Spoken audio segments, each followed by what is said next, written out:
अजून एक महत्त्वाची बातमी आपण बघणार आहोत।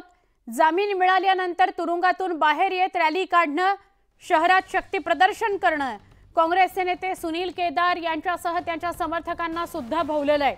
कारण नागपुराच्या धंतोली पोलिसांनी सुनील केदार यांच्यासह 13 गाड्या जप्त केलेल्या आहेत। जप्त केलेल्या गाड्या न्यायालयातून सोडवण्याच्या सूचना पोलिसांनी गाडी मालकांना दिलेल्या आहेत।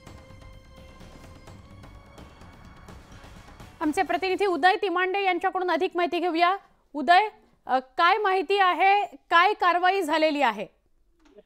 खरं तर एनडीसीसी बँकेच्या रोखे घोटाळा प्रकरणी सत्र न्यायालयाने सुनील केदार यांना 5 वर्षाची शिक्षा ठोठावली होती आणि या सगळ्या प्रकरणात उच्च न्यायालयाकडून सुनील केदार यांना जामीन मंजूर झाला होता। ज्यावेळी हा जामीन मंजूर झाला त्यावेळी सुनील केदार यांच्या समर्थकांनी कारागृहाच्या बाहेर शक्ती प्रदर्शन केलं होतं। या शक्ती प्रदर्शनामध्ये हजारोच्या संख्येने लोक सहभागी झाले होते आणि या शक्ती प्रदर्शनात काही गाड्यांचा देखील वापर करण्यात आला होता। धंतोली पोलिसांना जे आहेत या 13 गाड्यांना जे आहेत आता जप्त करून धंतोली पोलीस स्टेशनमध्ये जमा केलेल्या, सोबतच 100 कार्यकर्त्यांवर सुनील केदार यांच्यासहित गुन्हे दाखल केलेले आहेत। या सगळ्या प्रकरणासाठी नागपूर पोलिसांनी एक विशेष टीम गठीत केली असून त्याच्या माध्यमातून हा सगळा तपास केला जातो आणि या रॅलीमध्ये वापरण्यात आलेल्या 13ही गाड्यांना जे आहेत धंतोली पोलिसांनी आता जप्त केलेल्या आहे। यामध्ये सुनील केदार यांच्या गाडीचा देखील समावेश आहे। या गाड्यांना आता न्यायालयातून सोडवण्याचा जे आहे ते निर्देश पोलिसांनी दिलेले आहेत। त्यामुळे आता या सगळ्या प्रकरणात सुनील केदार यांच्यावर आणि त्यांच्या समर्थकांवर गुन्हे दाखल झाल्यानंतर